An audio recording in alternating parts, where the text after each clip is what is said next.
നിങ്ങൾ മിസ് ചെയ്യുന്നുണ്ടല്ലോ നിങ്ങളുടെ പേഴ്സണെ. അവരുടെ സൈഡിൽ നിന്ന് എന്ത് മെസ്സേജാണ് നിങ്ങൾക്ക് ഉള്ളത് നമുക്ക് നോക്കാം. കാർഡ്സ് ഷഫിൾഡ് ആണ്. ഞാൻ നിങ്ങളുടെ മെസ്സേജസ് വായിക്കാം. Don't put up with my Beas.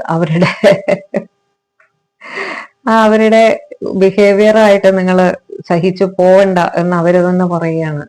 I don't want to be who I use to be, you deserve better. അവരവരുടെ സ്വഭാവം മാറ്റാൻ ശ്രമിക്കുന്നുണ്ട്. അവരൊരു ബെറ്റർ പേഴ്സൺ ആയിട്ട് നിങ്ങളുടെ ഫ്രണ്ടിലേക്ക് വരും. I'm afraid to lose you. നിങ്ങൾ അവരെ വിട്ടിട്ട് പോകുമെന്നുള്ള പേടി അവർക്ക് നല്ലോണം ഉണ്ട്.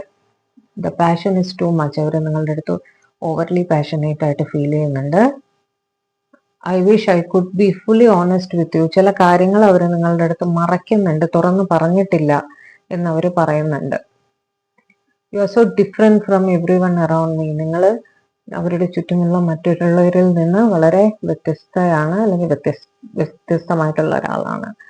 My life is a mess right now. അവർക്ക് ജീവിതത്തിൽ എന്തൊക്കെയോ പ്രശ്നങ്ങൾ അവർ ഫേസ് ചെയ്യുന്നുണ്ട്.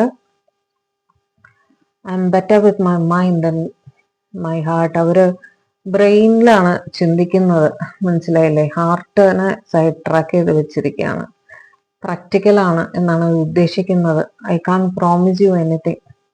അതാണ്, പ്രാക്ടിക്കലായിട്ട് ചിന്തിക്കുന്നത് കൊണ്ട് തൽക്കാലം റെസ്പോൺസിബിലിറ്റീസ് ഉണ്ട്.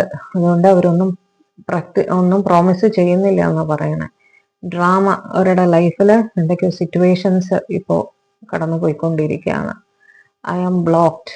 അവരെ ആരോ നിങ്ങളുടെ അടുത്ത് വരുന്നതിൽ നിന്നും ബ്ലോക്ക് ചെയ്തിരിക്കുന്നു. One last card, childhood trauma. Family ആയിരിക്കണം ബ്ലോക്ക് ചെയ്തിരിക്കുന്നത്. അവർക്ക് വീട്ടിൽ കൺട്രോൾ ഇഷ്യൂസ് ഫേസ് ചെയ്യുന്നുണ്ടായിരിക്കും. ആ ഒരു ഭയം അവർക്ക് വിട്ടുപോയിട്ടില്ല. അതാണ് അവരുടെ മേജർ ബ്ലോക്കേജ് ആയിട്ട് അവിടെ കാണുന്നത്. കേട്ടോ, ഇതായിരുന്നു നിങ്ങളുടെ പേഴ്സണൽ മെസ്സേജ്.